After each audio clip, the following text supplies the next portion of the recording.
ustedes. La verdad que me gozo porque en los viajes de trabajo pastoral sucesivos voy viendo la mano del Señor actuar y trabajar sobre la vida de cada uno de ustedes y cómo en su gracia la iglesia es sostenida y edificada. Así que es motivo de gozo para mí estar nuevamente y encontrarlos así.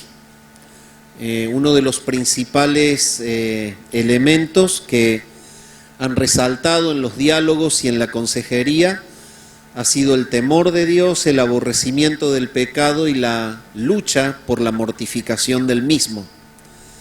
Y la palabra de Dios es clara cuando muestra que la puerta de ingreso a la vida cristiana es el arrepentimiento, y no solamente el arrepentimiento nos da acceso a la vida cristiana, sino que el arrepentimiento es la vida cristiana, constantemente arrepintiéndonos. Así que esta es una marca que realmente ha evidenciado que hay lucha contra el pecado y me da mucho gozo, me pone muy gozoso el ver esto. Les animo a seguir así. Abran sus Biblias en la primera carta de Pedro.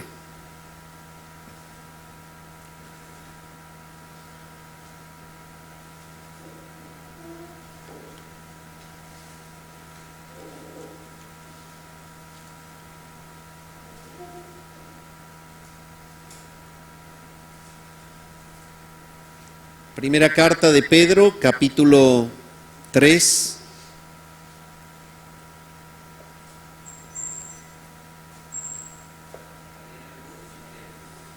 Sí.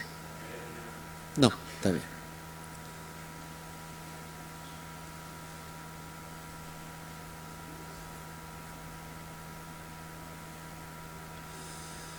Primera Pedro, capítulo 3, vamos a leer desde el versículo 1 al 7.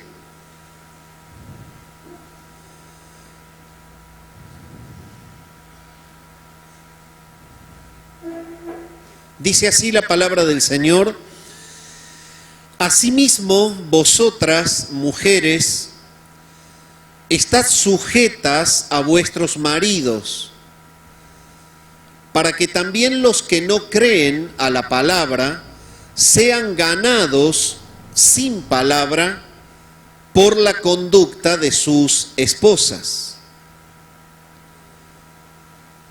considerando vuestra conducta casta y respetuosa. Vuestro atavío no sea el externo de peinados ostentosos, de adornos de oro o de vestidos lujosos, sino el interno, el del corazón, en el incorruptible ornato de un espíritu afable y apacible, que es de grande estima delante de Dios. Porque así también se ataviaban en otro tiempo aquellas santas mujeres que esperaban en Dios, estando sujetas a sus maridos. Como Sara obedecía a Abraham, llamándole Señor, de la cual vosotras habéis venido a ser hijas, si hacéis el bien sin temer ninguna amenaza. Vosotros, maridos, igualmente, vivid con ellas sabiamente, dando honor a la mujer como a vaso más frágil y como a coherederas de la gracia de la vida, para que vuestras oraciones no tengan estorbo. Hasta aquí nomás leemos en la palabra de Dios. El sermón que voy a compartir con ustedes en esta noche se titula mostrando a Cristo a través de la piedad en el matrimonio. Y el mensaje contiene, en primer lugar, el primer punto es la piedad femenina. La piedad femenina se divide a su vez en sumisión y fidelidad, que se encuentran en los versículos 1 y 2. Se divide en pudor y modestia, que se encuentra de los versículos 3 al 6. Entonces, sumisión y fidelidad, pudor y modestia es la piedad femenina que Pedro está enseñando. Y el punto número 2 del sermón es la piedad masculina. Es el versículo 7 que contiene la consideración cuando dice: vosotros maridos igualmente vivid con ellas sabiamente, la caballerosidad, dando honor a la mujer como a vaso más frágil, y en tercer lugar el compañerismo, y como a coherederas de la gracia de la vida, para que vuestras oraciones no tengan estorbo. Bien, mis amados, la enseñanza del apóstol Pedro aquí en este párrafo está conectada con todo lo que viene diciendo la carta. Para entender por qué Pedro se está enfocando en el matrimonio, aquí en el capítulo 7, es necesario entender todo el hilo de lo que viene enseñando la carta. En primer lugar, para esto, vamos a recordar que la carta de Pedro es dirigida justamente a un auditorio que está bajo prueba. Son todos los expatriados de la dispersión en el Ponto, en el Asia, en Galacia, en Capadocia y en Bitinia. Dicho de otra manera, son hermanos de la iglesia cristiana que por causa de la persecución reinante en contra de los creyentes en el primer siglo, están bajo una prueba, están fuera de su tierra, están huyendo justamente del peligro de la muerte, ¿sí? Evidentemente, la carta de Pedro es un mensaje de apoyo y es un mensaje de fortalecimiento para todos los expatriados de la dispersión. Los que estaban en la prueba reciben la carta de Pedro y en realidad Pedro los lleva a que ellos entiendan de que a pesar de estar en la prueba, ellos se encuentran en la gracia de Dios. Para poder entender que el tema es este, vaya usted al capítulo 5 de la primera carta y vea en el versículo 12 lo que dice: por conducto de Silvano, a quien tengo por hermano fiel, os he escrito brevemente, amonestándoos y testificando que esta es la verdadera gracia de Dios en la cual estáis. Entonces, en ese versículo Pedro encierra el verdadero motivo por el cual él les escribe. Les escribe a personas que están bajo la prueba de la persecución, diciéndoles que ellos se encuentran en la gracia de Dios. Y note usted cómo es una aparente contradicción. Podríamos pensar que el estar dentro de la gracia de Dios significaría que todas las cosas están bien. Sin embargo, Pedro les está recordando a ellos que a pesar de estar en la prueba de la persecución, a pesar de que estén fuera del hogar, a pesar de que estén en una situación incómoda y sufriente, ellos se encuentran en la gracia de Dios. Dicho de otra manera, la gracia de Dios es entonces revelada por Pedro como un estado de vida en la persona, ya sea que esté atravesando un buen tiempo o ya sea que esté atravesando un tiempo de malestar. eso no quita la gracia de Dios en su vida.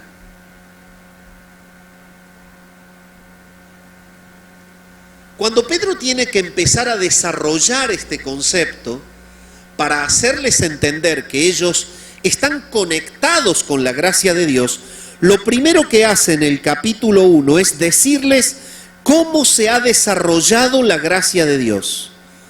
La gracia de Dios en la que ellos están viene operando desde la eternidad.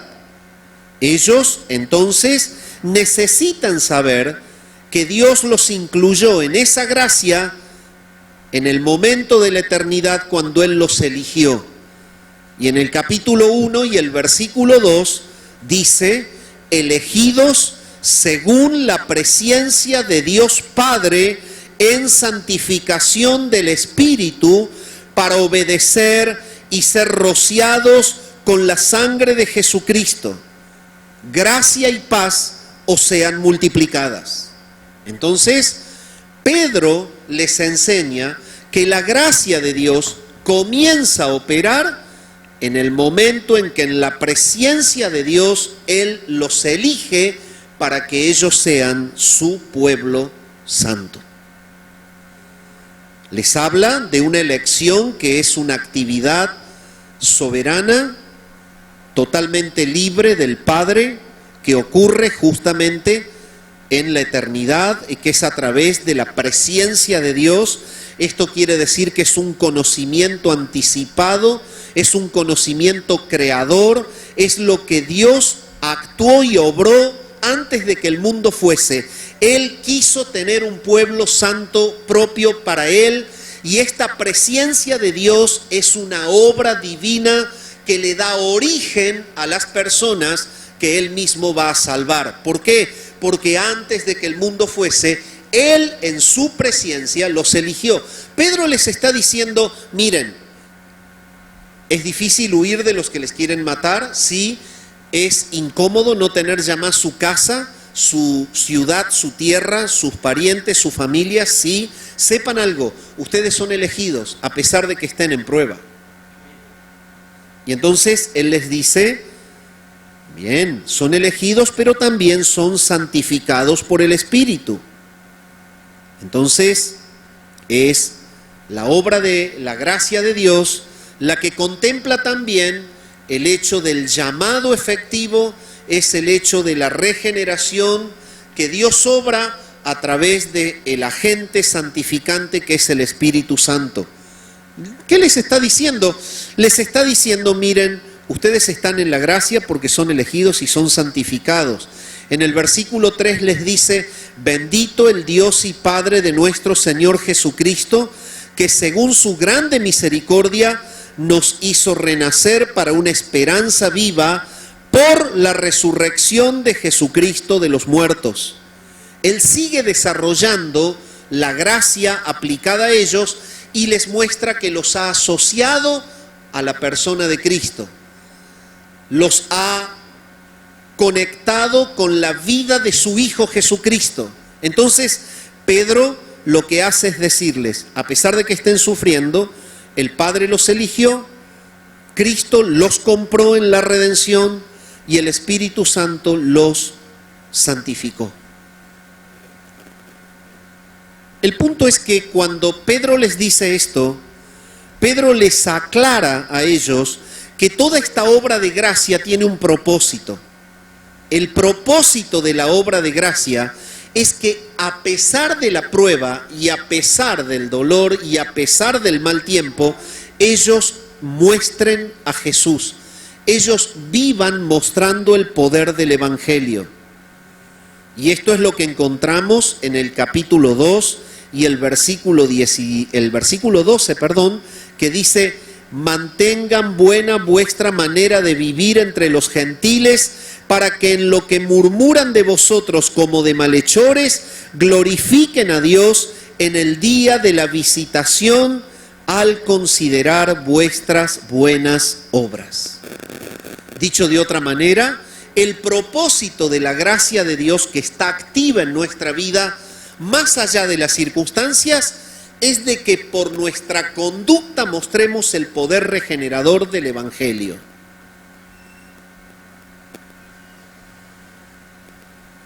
¿Qué quiere decir esto? Pedro les está diciendo, mantengan buena vuestra manera de vivir entre los gentiles, porque se está hablando mal de la iglesia cristiana. La iglesia cristiana está bajo ataque. Hay personas que están hablando mal de los creyentes. Ese era el problema del primer siglo de la iglesia. Y evidentemente lo que Pedro está diciendo, la conducta de ustedes cerrará la boca a la murmuración de los que atacan al Evangelio. Entonces ahora vamos a entender cómo se viene conectando el párrafo que leímos. Cuando Pedro tiene que mostrarles a ellos de qué manera la conducta del creyente está siendo observada y debe ser buena, Pedro trata 4 aspectos en donde el creyente debe resaltar como una persona diferente. Y es lo que viene detrás del versículo 12 del capítulo 2. Estamos haciendo una introducción de contexto, conectando el párrafo con todo lo que dice la epístola. El versículo 13 dice, por causa del Señor, someteos a toda institución humana, ya sea al rey como a superior. ¿De qué manera entonces Pedro les está diciendo a los creyentes que muestren a Cristo? Les está diciendo, muestren a Cristo siendo sumisos a las autoridades civiles. Un verdadero hijo de Dios, alguien que está dentro de la gracia de Dios, un escogido del Padre, un santificado por el Espíritu, uno que ha sido comprado en la cruz del Calvario, es una persona que no es rebelde a la autoridad civil. Es una persona que es sumisa a la autoridad civil. Dicho de otra manera, Pedro les está diciendo, muestren a Cristo en la sumisión de ustedes a las autoridades. Ya a los gobernadores, como por él enviados, para castigo de los malhechores y alabanza de los que hacen el bien. Les está diciendo, si ustedes están en la gracia de un Dios soberano que los escogió antes de la eternidad, sepan que ese mismo Dios soberano es el que ha instituido el orden en toda sociedad para que sean castigados los malos. Ustedes deben ser sumisos a las órdenes de la autoridad civil. Y el versículo 15 lo aclara, dice, porque esta es la voluntad de Dios, que haciendo el bien, ¿qué cosa?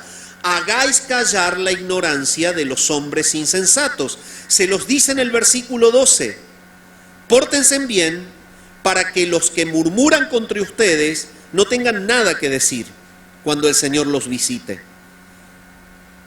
Más abajo les dice, la voluntad de Dios es que hagan el bien y que con su conducta santa hagan callar la ignorancia de los acusadores.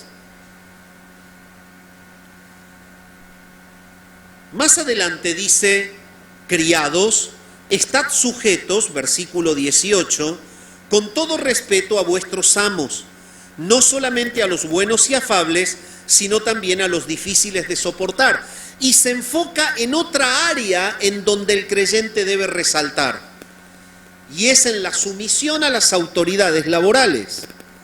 Entonces un creyente verdadero que es escogido por el Padre, que es redimido por Cristo en la cruz y que es santificado por el Espíritu, es el que sabe obedecer las reglas de la sociedad impuestas por la autoridad civil y sabe mostrar el poder regenerador del Evangelio en su lugar de trabajo.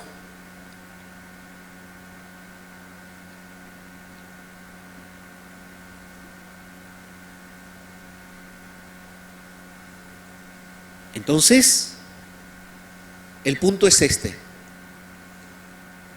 ¿Cómo el mundo puede identificar a los que son de Dios?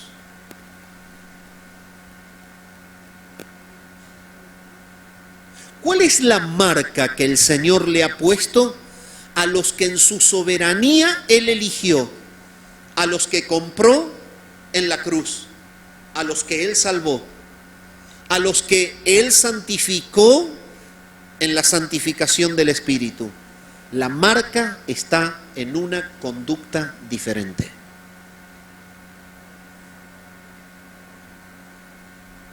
Usted no puede sacar un banderín de adentro y decir, soy elegido.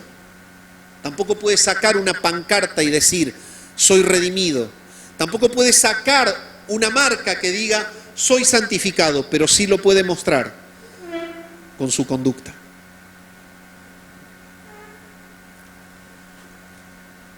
Es allí en donde se conecta el capítulo 3, porque de la autoridad civil a la autoridad laboral, ahora el creyente es llamado a testificar de Cristo en su relación matrimonial.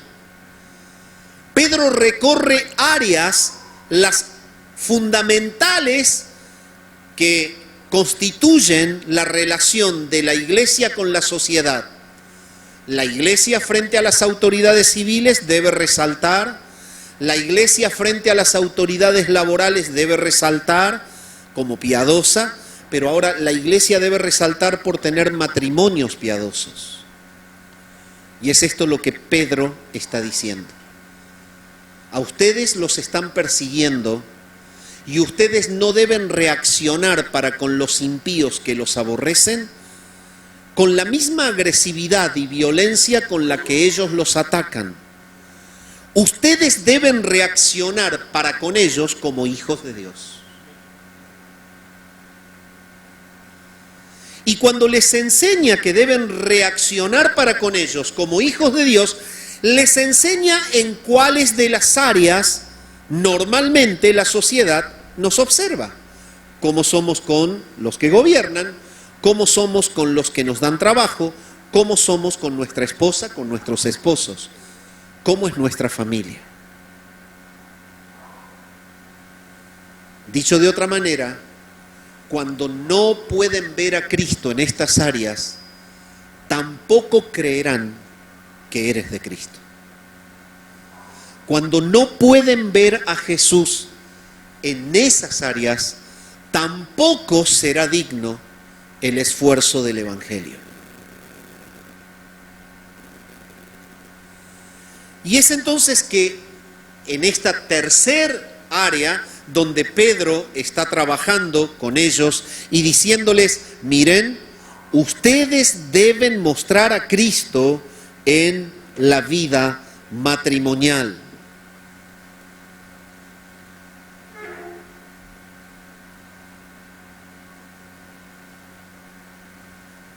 Él separa el consejo en dos partes. Él le enseña a las mujeres de qué manera Dios preparó que ellas puedan mostrar a Jesús en su vida matrimonial, familiar, y les enseña de qué manera una mujer vive piadosamente al lado de su marido. Pero entonces quiere decir que la responsabilidad entonces de la familia cristiana es que la mujer cumpliendo su rol de manera piadosa no arruine el evangelio con sus actos. Y que el hombre viviendo con su mujer de manera piadosa no arruine el evangelio con sus actos, sino que lo respalde con su conducta.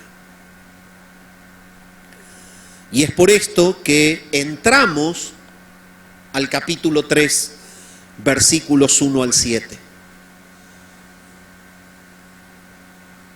En primer lugar, la piedad femenina está apoyada en la sumisión y en la fidelidad. Dicho de otra manera, cuando Cristo verdaderamente transforma a una mujer, que eso quiere decir que esa mujer ha sido una mujer elegida por el Padre en la eternidad, y que esa mujer ha sido apartada por el Espíritu de entre el grupo de las mujeres del mundo. Se justifica que ha sido elegida y se justifica que ha sido apartada por el Espíritu cuando la mujer es capaz de ser sumisa y fiel. ¿Y cómo lo dice la palabra? Asimismo, vosotras mujeres, ¿Por qué dice a sí mismo? Porque está justamente conectándolo con los dos ejemplos de sumisión que vengo manifestando en la epístola. La sumisión a las autoridades civiles, la sumisión a las autoridades laborales, bajo la misma línea del poder de la conversión, bajo la misma línea del poder del nuevo nacimiento, es que se puede manifestar la sumisión a su autoridad matrimonial, que es su marido.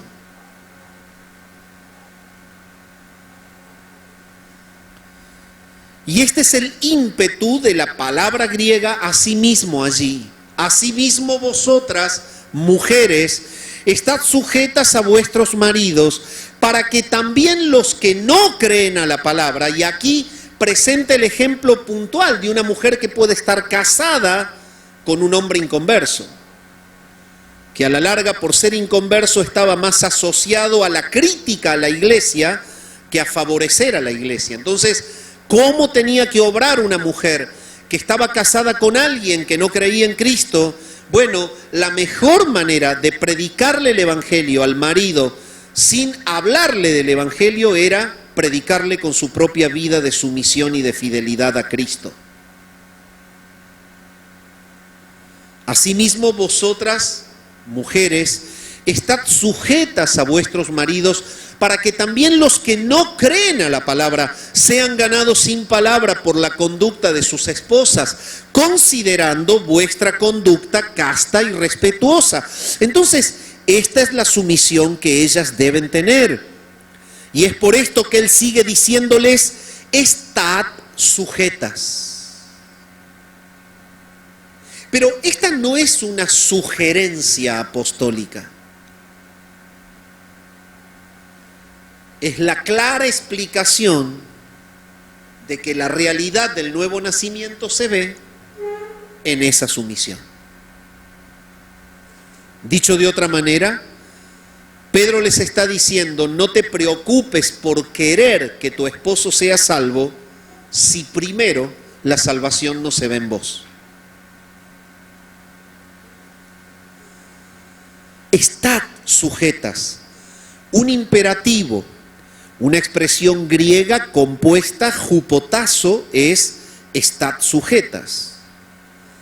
Esta palabra indica, justamente por su análisis gramatical, una acción que es completamente voluntaria. Y lo que significa en el lenguaje original es agachar la cabeza. También puede ser traducida estar bajo autoridad. Y si tú me dices, perdón, pero la palabra de Dios es actual, porque si yo me paro y predico esto en un público femenino modernista, lo más seguro es que termine preso. Sin embargo, la palabra de Dios habla de que el pueblo cristiano muestra que sus mujeres son diferentes porque reaccionan de una manera distinta a la mentalidad feminista y posmodernista de la época. Agachar la cabeza y estar bajo autoridad es lo que Pedro le dice a las mujeres cristianas que debe ser su conducta para que se haga evidente en ellas de que Cristo las ha cambiado. Estad sujetas. Este es el primer punto. Entonces, la hermana que le surja de adentro esa necesidad de imponerse hacia su marido, arrepiéntase y pida perdón, porque está pecando.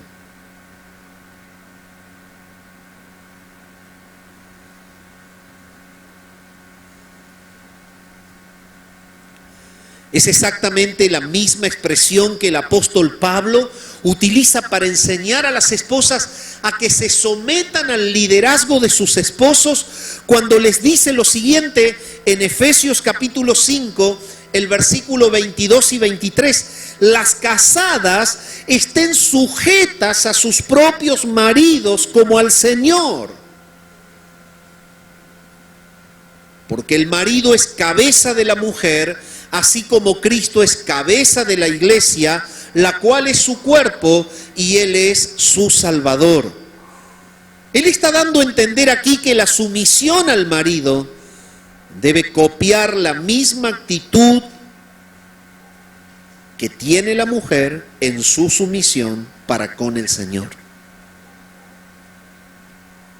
Dicho de otra manera, decir que soy cristiana, decir que soy cristiano, no alcanza si la vida no lo respalda.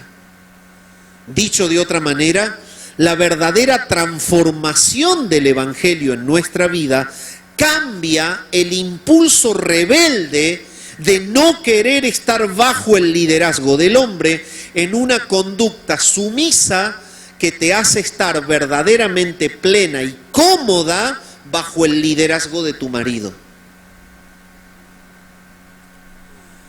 De la misma manera, cuando Pablo le enseña a los colosenses en el capítulo 3 y el versículo 18, él les dice: casadas, estad sujetas a vuestros maridos como conviene en el Señor.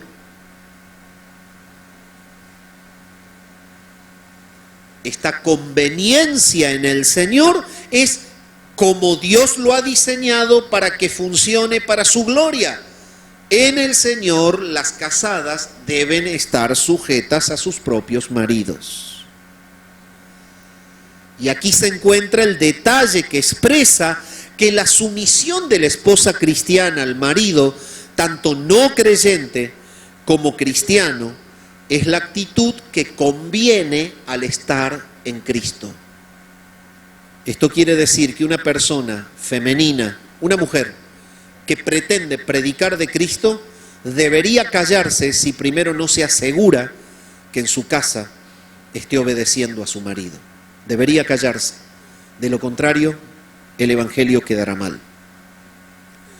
Todo este lenguaje indica que la sumisión no implica inferioridad moral, tampoco implica inferioridad espiritual, ni tampoco implica inferioridad intelectual. Tú puedes ser una mujer muy amante del Señor, tú puedes ser una mujer muy inteligente, tú puedes ser una mujer con muchos logros, pero el diseño de Dios es que estés bajo el liderazgo de tu esposo.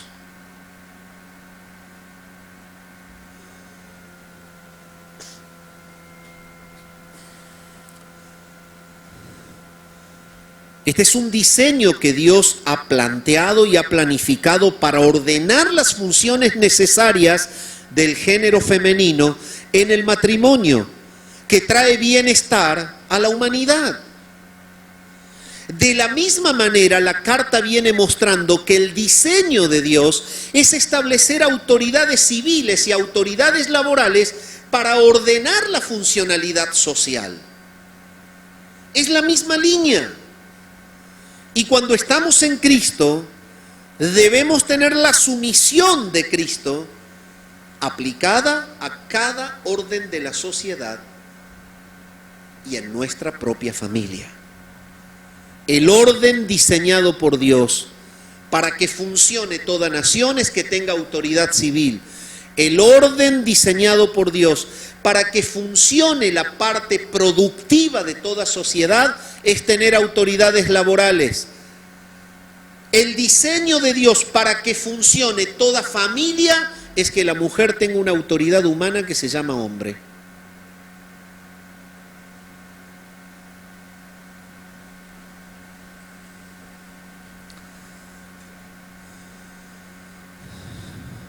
Su marido, no cualquier hombre, su marido. Es por esto que el Señor le dice: casadas, estad sujetas a vuestros maridos, como conviene en el Señor.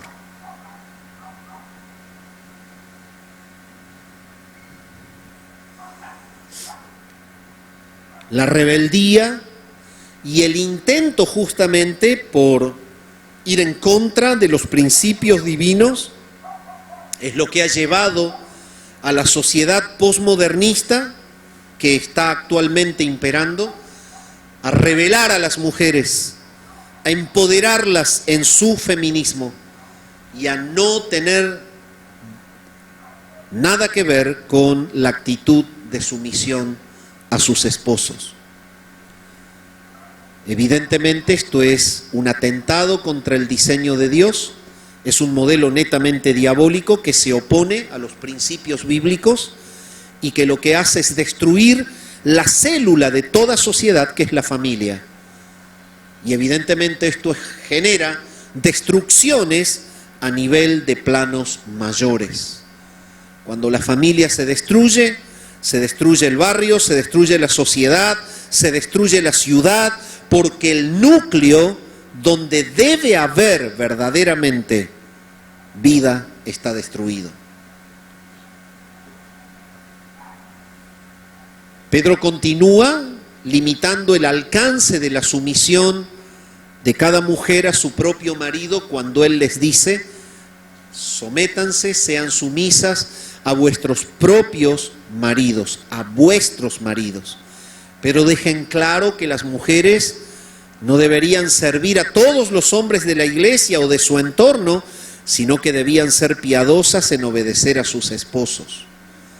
Y este orden divinamente establecido es el mismo que Pablo expresa para enseñar las limitaciones funcionales del género femenino dentro de la iglesia, cuando él dice: pero quiero que sepáis que Cristo es la cabeza de todo varón, y el varón es la cabeza de la mujer, y Dios la cabeza de Cristo, porque el varón no procede de la mujer, sino la mujer del varón, y tampoco el varón fue creado por causa de la mujer, sino que la mujer fue creada por causa del varón. Esto está en 1 Corintios capítulo 11, versículos 3 y versículos 8 y 9. Quiere decir que es un diseño de Dios, y el diseño de Dios fue establecido con este propósito. De la misma manera, le enseña a Timoteo cuando le escribe y les dice: la mujer aprenda en silencio. Entonces hay un principio creacional que coloca a la mujer en sumisión a su marido, en su hogar y dentro de la iglesia. Y cuando él le enseña a Timoteo, preparándolo para ser pastor, en 1 Timoteo 2, del 11 al 14, se lo recuerda, y él le dice: la mujer aprenda en silencio con toda sujeción. Es la misma línea. El modelo que Dios ha aplicado al crear a la mujer, sacándola de su marido como un acto posterior a la creación del hombre y con el propósito de que sea la ayuda idónea del varón. Después de haber creado al varón, creó a la mujer para apoyar la vida del varón, y evidentemente esto habla de que hay un orden creacional que la lleva a tener que estar bajo el liderazgo del que fue creado primero y que la tiene que guiar. Pero de la misma manera, la misma línea bíblica se aplica a las funcionalidades eclesiales, y es lo que Pablo les está enseñando a Timoteo en la primera carta, capítulo 2, del 11 al 14. La mujer aprenda en silencio con toda sujeción. Y ahí habla dentro de la iglesia, porque no permito a la mujer enseñar. Pero ¿qué es lo que no permite? No solo no enseñar, vuelve la línea creacional a hacerse manifiesta. Dice: ni ejercer dominio sobre el hombre, sino estar en silencio. El problema que había en aquella época es que se levantaba el ambiente femenino dentro de la iglesia queriendo opinar y queriendo enseñar, y se provocaban serias revoluciones y desórdenes eclesiales internos. Evidentemente, Pablo está enseñando a Timoteo que se estaba procediendo a una transgresión al modelo ordenado de Dios que glorifica su nombre. Es el modelo de la creación de la mujer posterior al hombre, y que obviamente responde a que la mujer debe estar sujeta a la autoridad del varón. Bueno, acá en la primera carta de Pablo a Timoteo, capítulo 2, versículo 11 al 14, él mismo le da el motivo. ¿Por qué le enseña esto a Timoteo? Y este es el nexo conectivo en el griego porque, versículo 13, porque Adán fue formado primero, después Eva. Es exactamente lo mismo que Pablo enseñó a los corintios. Porque el varón no procede de la mujer, sino la mujer del varón. Es el mismo principio. Es el mismo. Entonces, cuando nosotros queremos inventar modelos distintos, lo que hacemos es largar un misil que atenta contra el diseño de Dios. Y cuando el hombre ataca el diseño de Dios, automáticamente se pone del lado del equipo del diablo, que es el primero que quiere destruir todo lo que Dios creó. Es simple. No funciona el matrimonio donde la mujer gobierna, no funciona la iglesia donde la mujer gobierna, no funciona la sociedad donde la mujer se empodera. ¿Por qué? Porque Dios no lo diseñó así.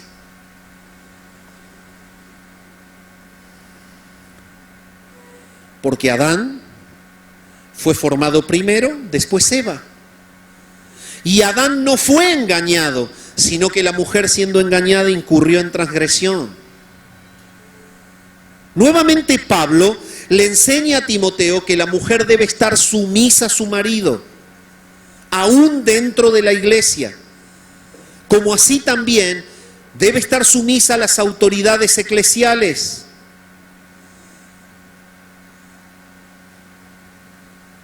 Esto quiere decir que está limitada su participación pública. Está limitada su participación pública en el ministerio de la enseñanza. Y la causa que presenta aquí es justamente que creacionalmente ella fue pensada para acompañar y no para guiar. El otro motivo es por causa de su debilidad frente a la tentación. La manera en la que procedió la mujer frente a la tentación mostró su debilidad, mostró que fue elegida la voz de Satanás y no la voz del Señor.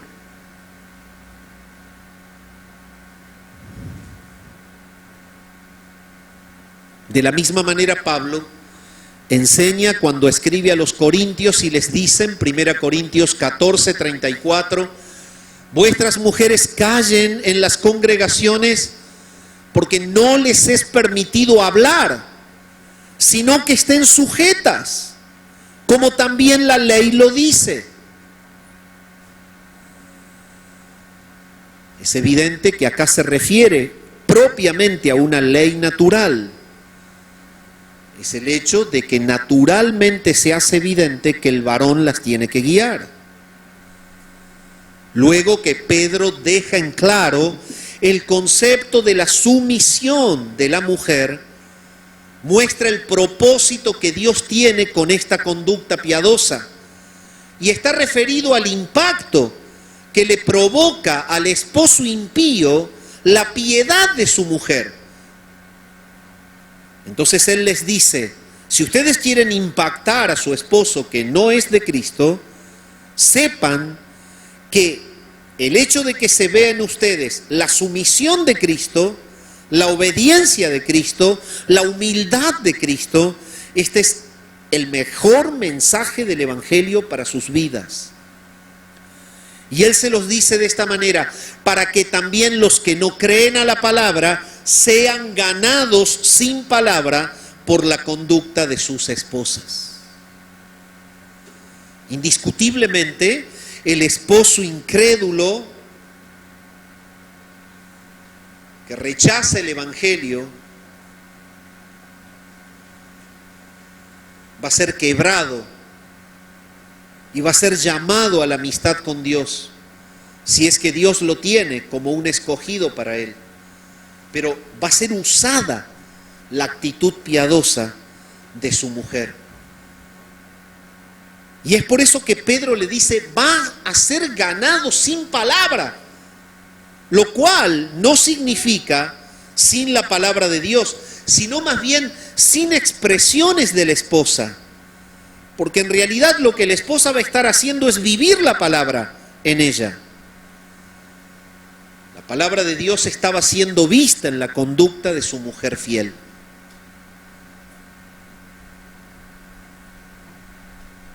Lo que Pedro está enseñando es que La piedad y la fidelidad de esa mujer darían lugar justamente a que su esposa hable el mensaje del Evangelio sin ser rechazado por su marido.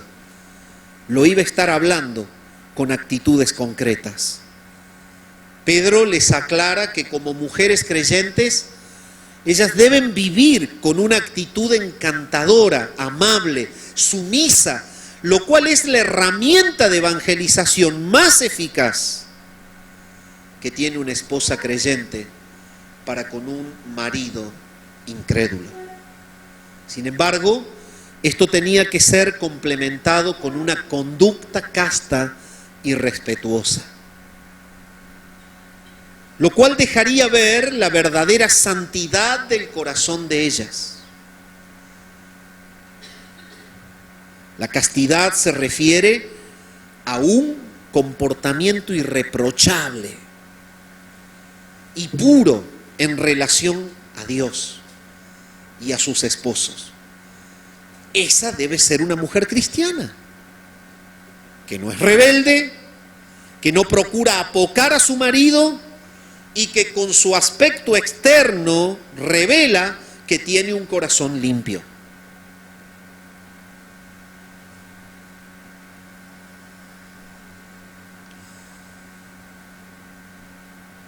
Significa la castidad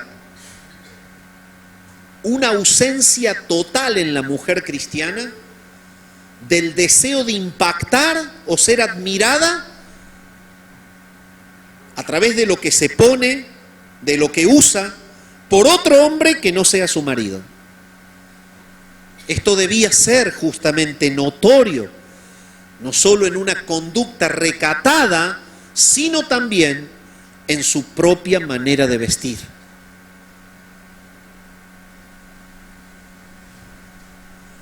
Y de aquí es que Pedro le hable y le diga que su conducta debe ser respetuosa. Esto significa que todo lo que las mujeres cristianas deben mostrar es honra y respeto a sus esposos, de la misma manera como lo tienen con el Señor.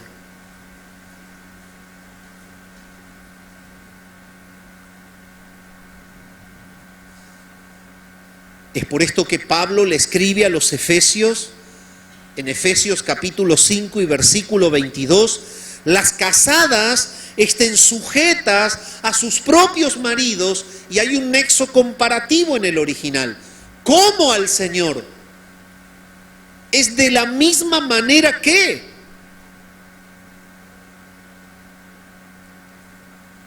como lo hacen con el Señor, debe ser hecho con sus esposos. Entonces, llegamos a un punto en donde el Señor nos está llamando a la reflexión. Si tú eres un cristiano de género femenino, o sea, eres una mujer cristiana, debes saber que la manera más clara en la que se hace evidente que el Padre te escogió en la eternidad y que fuiste entregada por el Padre a Cristo para que te compre en la cruz, o sea, has sido redimida, y que ha sido llamada por el llamamiento eficaz del Padre a través del agente santificador que es el Espíritu Santo. Si todo esto es verdad en tu vida y eres casada, se tiene que mostrar en tu actitud para con tu esposo.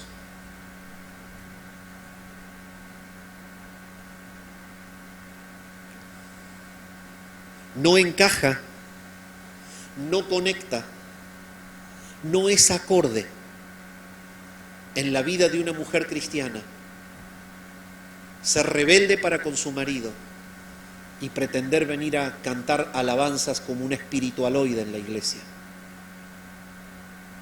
No condice, no encaja cuando una mujer es rebelde a su marido y pretende ejercer un ministerio en la iglesia.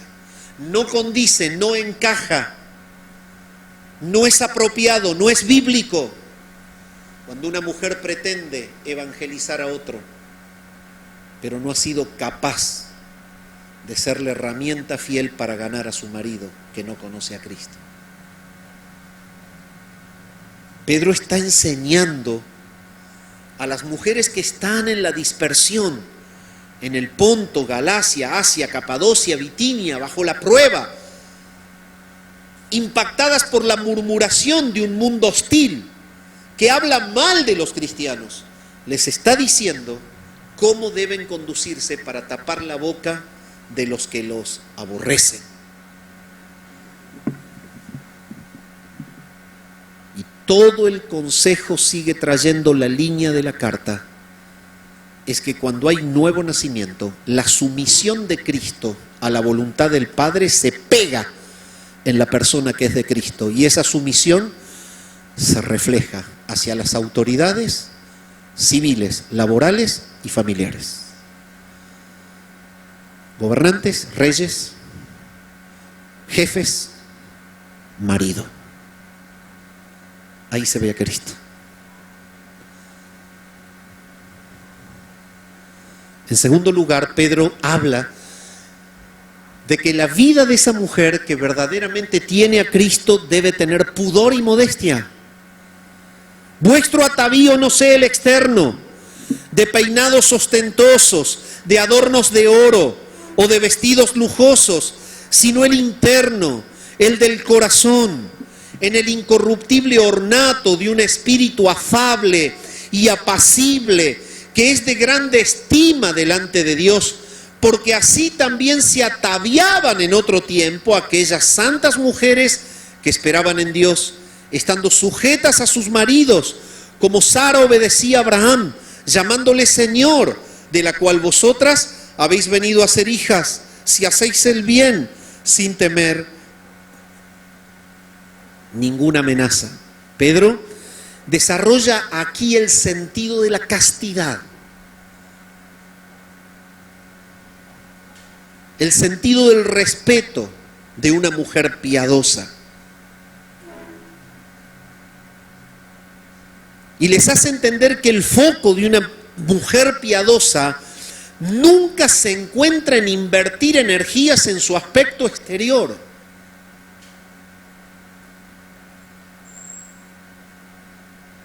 Si bien no les prohíbe arreglarse, les está diciendo y les advierte que su conducta no debe ser igual a la de las mujeres de la cultura greco-romana que vivían dedicándose a su aspecto exterior. Y se los dice de esta manera: vuestro atavío no sea el externo. Entonces, ¿dónde está focalizada la atracción de una mujer? ¿En dedicarle la vida a cómo se ve por fuera o en dedicarle la vida a cómo el Señor la ve por dentro? Eso es lo que está diciendo Pedro. Normalmente en la cultura greco-romana las mujeres se dedicaban a competir entre ellas a través de sus peinados ostentosos. Si una salía con un peinado que le costaba 4 o 5 meses de sueldo, la otra salía con un peinado que le costaba 1 año y medio de sueldo al marido, joyas de oro, vestidos lujosos, y vivían en ese mundo vano, abocadas al aspecto exterior. Todo lo cual indica una ausencia de vida interior, que nada tenía que ver con la madurez en Cristo. Esto no está queriendo decir que una mujer deba ser desaliñada, que no deba asearse. Es horrible una mujer desaliñada, que no se asea, que no está diciendo esto. El sentido de la epístola y el sentido de la carta de Pedro es que el enfoque de la mujer debe ser verdaderamente hermosa por dentro y no estar dedicándose a su aspecto exterior, descuidando su relación con Cristo y su relación con su marido. Entonces, no debe ser el aspecto externo, dice, de peinados ostentosos, de joyas de oro, de vestidos lujosos, lo cual indica que hay una escasa madurez en Cristo. Esto es lo que advierte el antiguo pacto en relación al juicio que Dios imparte para con las mujeres que invierten su vida obsesivamente en su aspecto exterior. Y les dice por boca del profeta Isaías en el Antiguo Pacto, Isaías 3, 16 al 24, asimismo dice Jehová: por cuanto las hijas de Sión se ensoberbecen y andan con cuello erguido y con ojos desvergonzados, cuando andan van danzando y haciendo son con los pies, sensuales. Por tanto, el Señor raerá la cabeza de las hijas de Sión, y Jehová descubrirá sus vergüenzas. Aquel día quitará el Señor el atavío del calzado, las redecillas, las lunetas, los collares, los pendientes y los brazaletes, las cofias, los atavíos de las piernas, los partidores del pelo, los pomitos de olor y los zarcillos, los anillos y los joyeles de las narices, las ropas de gala, los mantoncillos, los velos, las bolsas, los espejos, el lino fino, las gasas y los tocados. Y en lugar de los perfumes aromáticos vendré de hondez, y cuerda en lugar de cinturón, y cabeza rapada en lugar de la compostura del cabello, en lugar de ropa de gala, ceñimiento de cilicio y quemadura en vez de hermosura. El Dios eterno atenta contra una hija de Él que, siendo hija, se olvidó que es hija de Él y lo único que pretende es vivir para su propia gloria. Una mujer que vive para sí misma no está viviendo para la gloria de Dios. Y esto es lo que en el Antiguo Pacto está siendo remarcado. Dios caerá en juicio para con aquellos que Él salva, pero no quieren vivir para su propia gloria.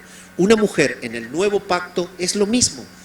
Es una hija de Dios, a pesar de que esta carta llega a estas mujeres que están viviendo en un matrimonio, en familias perseguidas. El Señor les está diciendo: ustedes están ligadas a la gracia de Dios.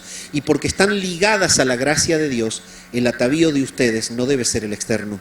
Si el Señor las ha elegido, si el Señor las ha santificado y las ha redimido, ustedes deben mostrar a Cristo en su interior, y lo van a hacer vistiéndose de una manera decorosa y recatada para su marido, no para cualquier hombre, y lo van a hacer no dedicándole la vida al aspecto externo, sino al interno. Por eso Pedro dice: deben dedicarse a lo interno, lo del corazón. Esto significa que deben manifestar la belleza interna de la virtud espiritual para con sus maridos. Dicho de otra manera, debe haber olor de vida en la actitud de la esposa que inunda cada rincón de la casa. Alabando al Señor, obedeciendo al Señor, su marido ve a Cristo en ella.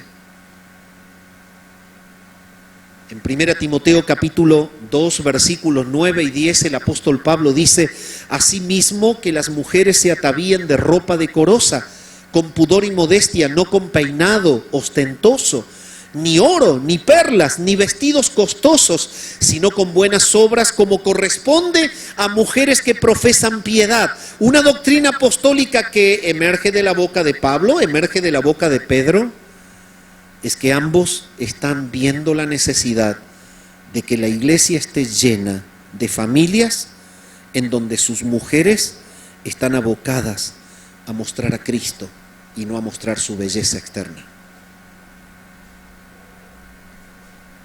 Tanto Pedro como Pablo apuntan a que la mujer piadosa debe exteriorizar su piedad, no en un porte desarreglado, abandonada. Yo soy espiritual porque no me peino, no me baño, no, eso no.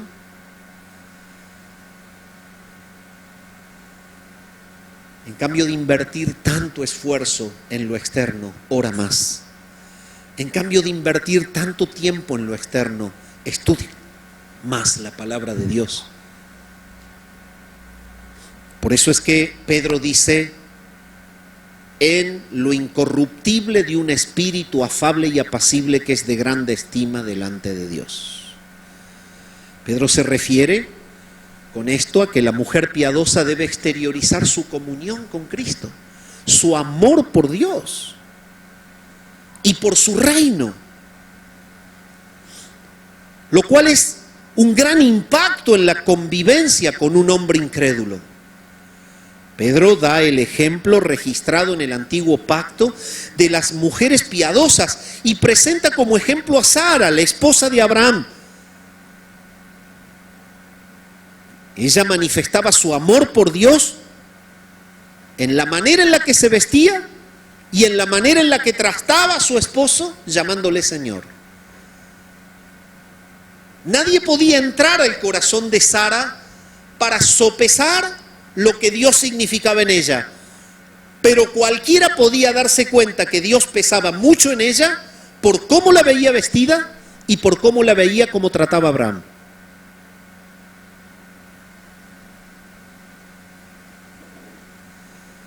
Nadie puede entrar hoy al corazón de una hermana de la iglesia, pero si alguien quiere estar tranquilo de que tú eres una verdadera cristiana, al menos debe ver dos cosas: cómo te vistes y cómo tratas a tu marido.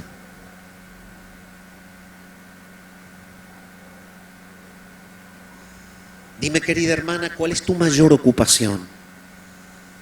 Vamos a las reflexiones aplicativas del pasaje para nuestros días. ¿Cuál es tu mayor ocupación? ¿Tu aspecto externo o el interno? ¿En qué ocupas más horas? ¿En el peinado o en la oración? ¿En la búsqueda del vestido o en la lectura? ¿En qué inviertes más dinero? ¿En la peluquería o en la ofrenda?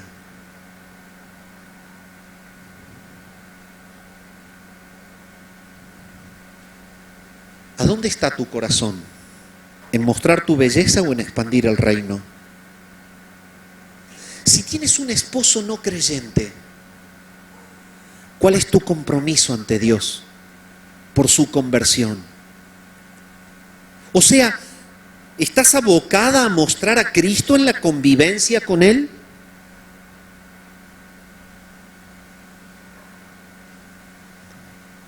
Si tú no eres una mujer casada,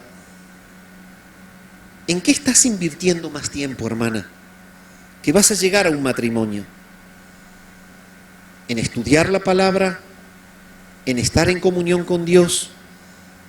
¿En servir en un ministerio activo que sea de bendición para la expansión del Evangelio a las naciones? ¿O estás abocada a satisfacerte a ti misma? ¿Dónde inviertes más tiempo? Es la prueba evidente en dónde se encuentra el foco o el enfoque de tu corazón.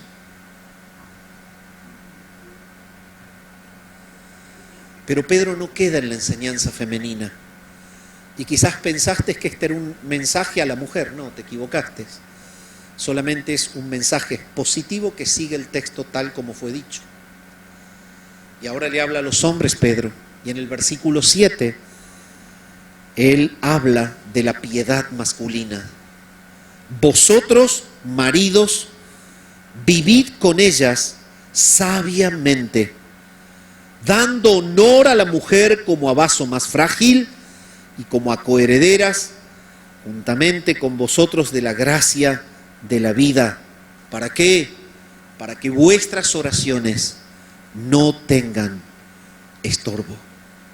La piedad masculina, el hombre que verdaderamente dice ser de Cristo, se hace evidente cuando en su vínculo matrimonial tiene consideración para con su mujer. Vosotros, maridos, vivid igualmente, vivid con ellas sabiamente. De la misma manera, Pedro se encarga de confrontar a los esposos cristianos que tienen mujeres no creyentes, haciéndoles entender que como hombres deben ser sumisos a Cristo para ser un instrumento útil en las manos de Dios para la evangelización de sus esposas. Y si hay algo que Pedro les está diciendo es, deben ser considerados con ellas. Él comienza diciéndoles igualmente, lo cual indica el mismo grado de responsabilidad para con la sumisión en el servicio espiritual a sus esposas, igualmente. De la misma manera en que se los pedía a las mujeres, de la misma manera se los pido a ustedes. Esto es lo que dice Pedro.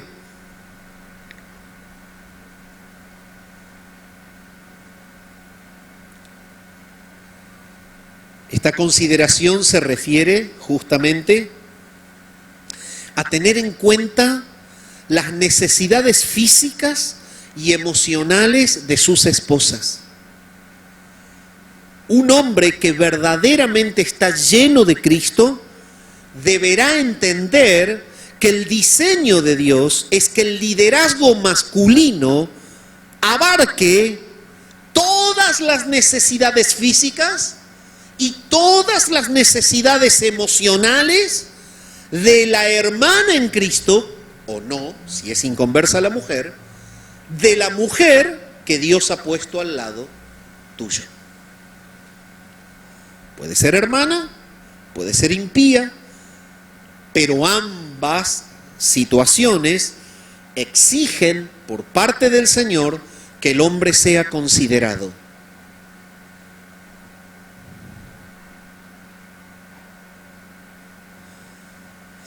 Vivid con ella sabiamente se refiere a consideración, se refiere a tener en cuenta estas necesidades.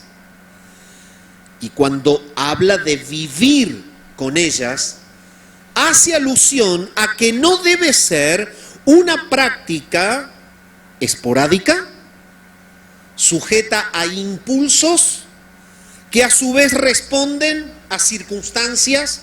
Me siento bien, por eso la trato bien. Me va bien en el trabajo y en la empresa, por eso vuelvo feliz a casa. Tengo lo que me propongo y logré éxito, por eso estoy feliz con mi mujer. En realidad esto no es ser cristiano, es ser un mundano más. El hombre del mundo, cuando todo va bien, la trata bien, cuando las cosas le van mal, le pega, o le insulta, o la desatiende, o la abandona. Si sigue siendo tan tersa su piel, estoy con ella.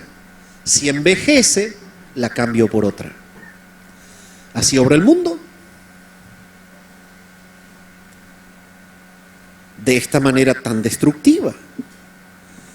Pero lo que Pedro está diciéndoles es que las familias que están siendo atacadas por la hostilidad del sistema grecorromano, que los ha sacado de sus ambientes y que los está persiguiendo y que los están criticando y que los están buscando para matar y que los están verdaderamente maltratando, es que no deben los inconversos dejar de ver a familias que reflejan esta piedad. Mujeres sumisas, hombres considerados, no van a tener nada que decir de ese hogar, a pesar de la bronca que te tienen. No encontrarán algo para decir si tú muestras a Cristo de esta manera. Entonces, vivid con ellas es una práctica habitual que responde a una realidad sustancial, al nuevo nacimiento, no a un impulso circunstancial. El nuevo nacimiento es nuevo nacimiento en la persecución. Eso quiere decir Pedro. Ellos estaban en una circunstancia absolutamente adversa. Si hubiésemos tenido que medir la actitud de que el varón sea considerado con su mujer cuando tenía la hostilidad de una sociedad que los aborrecía, bueno, se hubiese justificado más que el esposo maltrate a su mujer, porque estaba nervioso, estresado, con histeria, con elementos emocionales negativos que cambiaban su estabilidad, si lo querés ver desde el aspecto psicológico moderno. Pero lo que Pedro está diciendo es que cuando hay una esencia de nuevo nacimiento, la práctica de la consideración no está sujeta a la circunstancia, está sujeta al milagro del nuevo corazón. En Efesios capítulo 5, versículo 25 al 28, Pablo lo explica de esta manera: maridos, amad a vuestras mujeres, así como Cristo amó a la iglesia y se entregó a sí mismo por ella, para santificarla, habiéndola purificado en el lavamiento del agua por la palabra, a fin de presentársela a sí mismo una iglesia gloriosa, que no tuviese mancha, ni arruga, ni cosa semejante, sino que fuese santa y sin mancha. Así también los maridos deben amar a sus mujeres como a sus mismos cuerpos. El que ama a su mujer se ama a sí mismo, o a sí mismo se ama. Y la expresión de Pablo deja ver que un esposo piadoso se entrega por completo a la santificación de la mujer que el Señor ha puesto en su lado. Así como Cristo se entregó por completo para santificar a su esposa, que es la iglesia. Si tu vida no está abocada a que tu mujer sea santa, mi amado hermano, no se justifica que intentes predicar a Cristo. Esto contempla la práctica permanente de un amor sacrificial que lo da todo por la mujer. Ese amor sacrificial contempla una entrega total al Señor, en primer lugar, ya que es la única manera en que un esposo piadoso puede brindar un ambiente santificante de convivencia para con ella. Si tu relación con Cristo no alcanza para provocar que tu hogar sea un verdadero santuario diario, no estás mostrándole a Cristo a tu mujer. Si tu mujer a tu lado no se siente impulsada a aumentar su tiempo de oración, si tu mujer a tu lado no se siente impulsada al deseo de estudiar la palabra, si tu mujer a tu lado no se siente impulsada a alabar al Señor, algo está pasando en tu vínculo con Cristo, mi amado hermano.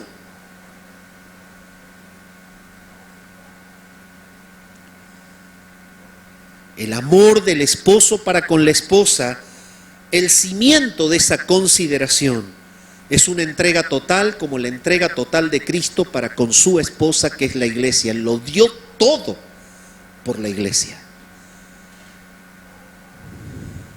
Este amor sacrificial de entrega total al Señor, en primer lugar, es la única manera en que un esposo piadoso puede brindar un ambiente santificante en la convivencia con su mujer. Dicho de otra manera, si tú estás fallando en que tu hogar sea un santuario, no debes revisar cómo es ella, qué hace ella o qué no hace ella. Debes revisar tu corazón, cómo está con Cristo. Allí está el pecado y ahí está el problema. Todo esposo cristiano que desestima las Escrituras se constituye en un hombre desconsiderado, pasible de juicio divino, por ser un obstáculo directo a la conversión de su mujer, si es que tiene una compañera no creyente. Pero también se considera justamente pasible de juicio por ser un obstáculo de crecimiento para con su hermana en Cristo, que tiene al lado por mujer, pero no le importa que ella crezca. El hombre que está abocado a la vanagloria de la vida, el hombre que está abocado a sumar un título a otro, el hombre que está abocado en extender su poderío económico y que nunca toca la Biblia y que nunca se quiebra de rodillas en su cuarto secreto, es un hombre que jamás será líder y que nunca le mostrará a Cristo a su mujer. Perderá toda la autoridad para que su mujer se someta a él y destruirá su hogar.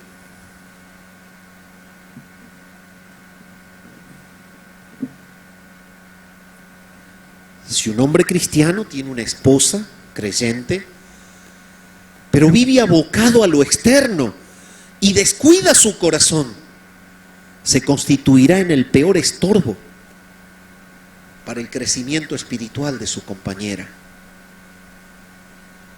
¿Vos querés ver si un hombre es espiritual? Mirá la mujer que tiene. Ah, no, cada uno es individual. No, no, no. Son una sola carne.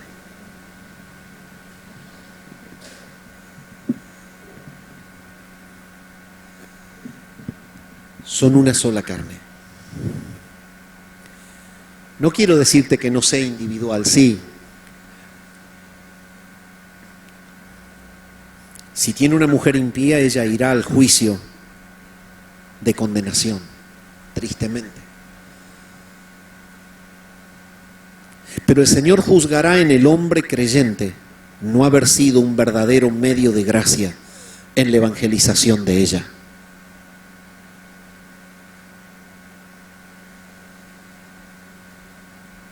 Si tiene una esposa cristiana, el Señor en el tribunal de Cristo requerirá que tú respondas: ¿por qué no fuiste su líder? ¿Por qué no fuiste su guía? ¿Por qué no se vio en ti la función de Cristo como cabeza de la esposa, que es la iglesia? Esa será la primera de las respuestas que deberemos dar.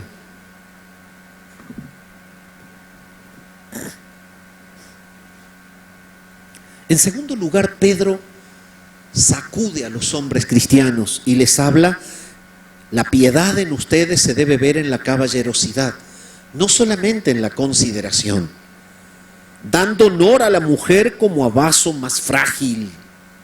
Caballerosidad. Pedro no solamente se dedica a mostrar la necesidad de consideración del esposo piadoso para con su mujer no creyente, sino que también les habla de caballerosidad. El esposo piadoso debe entender que su mujer es un vaso más frágil, ya que es mujer. Esta comprensión no significa que la mujer sea inferior. ¿Qué quiere decir esto? Cuando un esposo está lleno de Cristo, no ve a la mujer en la diferencia anatómica que le conviene, o sea, la del placer. Ve a la mujer en todas las diferencias integrales de la creación de Dios en ella, porque es piadoso. Esto quiere decir: si un hombre que dice ser cristiano ve a la mujer en las diferencias anatómicas que le conviene, o sea, las del placer, es un egocéntrico. El evangelio no está en él. Pero si un hombre ve en su mujer las diferencias anatómicas de la debilidad propia por creación que la mujer tiene, entonces la va a considerar y va a actuar con ella como un verdadero guía espiritual que la ama, siendo caballeroso con ella. Esta comprensión no significa que la mujer sea inferior espiritualmente hablando, sino que son diferentes en la estructura emocional y física. Por lo tanto, el diseño de Dios es que la piedad del marido las cubra de toda inseguridad emocional proveniente del maltrato, de la frialdad, del desinterés. El Señor ha diseñado que los esposos cristianos sean proveedores y protectores sacrificiales de sus esposas, sean estas creyentes o no. Esto lo podemos encontrar en el Antiguo Pacto, en el primer libro de Samuel, capítulo 1, versículos 4 y 5.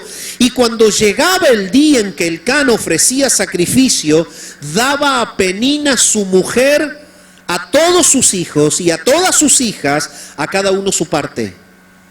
Pero a Ana daba una parte escogida porque amaba a Ana, aunque Jehová no le había concedido tener hijos.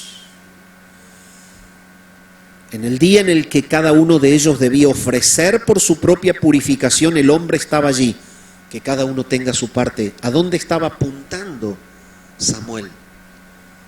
A la santificación de ella.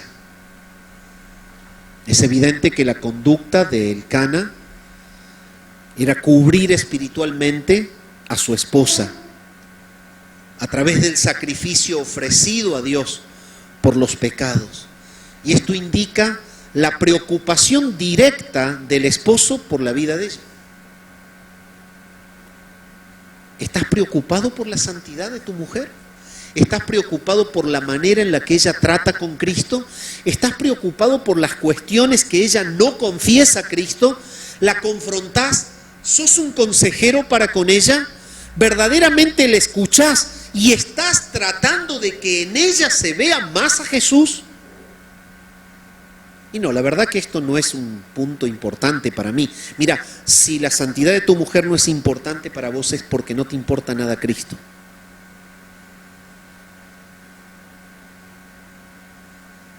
Cuando Pablo le enseña a los colosenses en capítulo 3 y versículo 19, maridos, amad a vuestras mujeres y no seáis ásperos con ellas.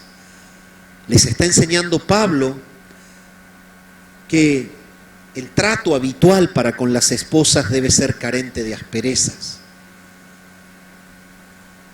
Esto significa que deben haber buenas miradas, buenos tratos, buenas expresiones, que en todo se pueda percibir la paz, la sensibilidad de Cristo en ellos. Y de la misma manera, Pablo le enseña a Timoteo lo siguiente en 1 Timoteo 5:8, porque si alguno no provee para los suyos y mayormente para los de su casa, ha negado la fe y es peor que un incrédulo. Pablo les está diciendo a los esposos cristianos que una fe viva, que proviene de una comunión con Cristo que es real, se manifiesta en una convivencia gentil del esposo para con su esposa, manifestada en una provisión permanente de todo lo necesario. La ausencia de esta piedad relacional habla de incredulidad, no habla de ser un esposo dejado, un esposo que no tiene cuidado, o un inmaduro, o alguien que se ha enfriado. Habla de que no tiene vida, que es otra cosa.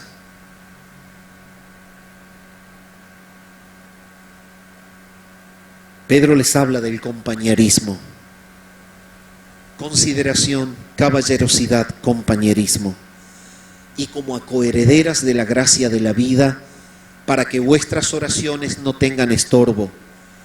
Por último, Pedro se encarga de mostrar que la piedad varonil se deja ver en el compañerismo. Es por esto que les dice a ellos que sus mujeres son coherederas juntamente con ellos de la gracia de la vida. Y esto no significa la vida eterna, significa la amistad verdadera e íntima que solo pertenece a aquellos que son poseedores del regalo más bendecido de Dios en esta vida, que es el matrimonio. Ellas son nuestras esposas, son parte de la gracia de la vida de Dios para con vos. Es tu mujer. Pedro se refiere al matrimonio como la gracia de la vida, porque la gracia significa favor inmerecido. Y el diseño del matrimonio es una providencia divina para la humanidad, independientemente de la actitud que el humano tenga hacia Dios. Dios ha diseñado al matrimonio como la compañía más íntima que puede disfrutar todo hombre y toda mujer, y se constituye en la bendición más rica que el hombre y la mujer pueden vivir en esta vida. Es por esto que el esposo cristiano debe cultivar todas estas riquezas del matrimonio diseñado por Dios, dándole honor a la mujer como a un vaso más frágil, como a coheredera de la gracia de la vida. Debe tener una amorosa consideración por ella, debe ser caballeroso con ella y compañero de ella. Pedro aclara que la ausencia de estas virtudes en la vida práctica del esposo traen las consecuencias de una interrupción en el oído de Dios a favor de la oración tuya, para que vuestras oraciones no tengan estorbo. Yo oro para que mi esposa se convierta si es que es impía, pero no hago nada para mostrarle a Cristo a ella. Este es el peor estorbo de mi oración. Y esto es lo que Pedro está diciendo. Es increíble la manera en la que Pedro enseña el juicio divino frente a la desobediencia de un esposo que profesa creer en Cristo, pero no vive a Cristo en su convivencia con su mujer.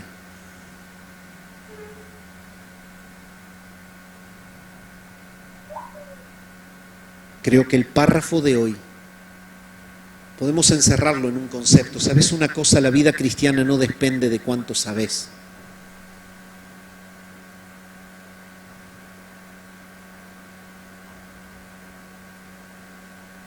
La vida cristiana depende de cuánto vivís. La Iglesia Bautista Reformada Corandeo en Villa Mercedes no necesita tantos teólogos intelectualoides. Necesita corazones sensibles que apliquen la palabra a la vida práctica para glorificar a Dios. Y yo te invito a que en esta noche tú seas uno de esos. Si tú eres una mujer que no está mostrando a Cristo en el matrimonio, o eres una mujer soltera que arrancas tu vida en rebeldía y que no piensas en sujetarte a un hombre, pide perdón, al menos si dices que eres cristiana. Tú eres un hombre que tienes a tu mujer, pero no te interesa para nada su madurez espiritual, su santidad, su crecimiento, pide perdón. La iglesia necesita una vida práctica de santidad, que no es otra cosa más que aplicar de manera real la palabra en conductas prácticas. ¿Saben lo que Pedro les enseña a ellos? Les dice, cuando ustedes vivan así, cuando el matrimonio de ustedes se viva así, la boca de los que murmuran contra ustedes se va a cerrar. Oramos al Señor. Padre, gracias por tu palabra en esta noche. Gracias, Señor, porque ella nos delinea el camino recto a seguir. Y queremos en esta noche exponernos frente a ella y pedirte perdón por nuestras faltas, fallas, tanto como mujeres como hombres. Señor, te pedimos perdón por atentar contra el consejo de tu palabra, si es que no estamos viviendo así en nuestra familia. Señor, que por el poder de tu Santo Espíritu sea mortificado nuestro pecado en esta noche. Concede arrepentimiento y confesión, cambio de vida, para que la iglesia sea fortalecida y pueda crecer en madurez, que es aplicar tu palabra a la vida. Oramos al Padre en el nombre de Jesús.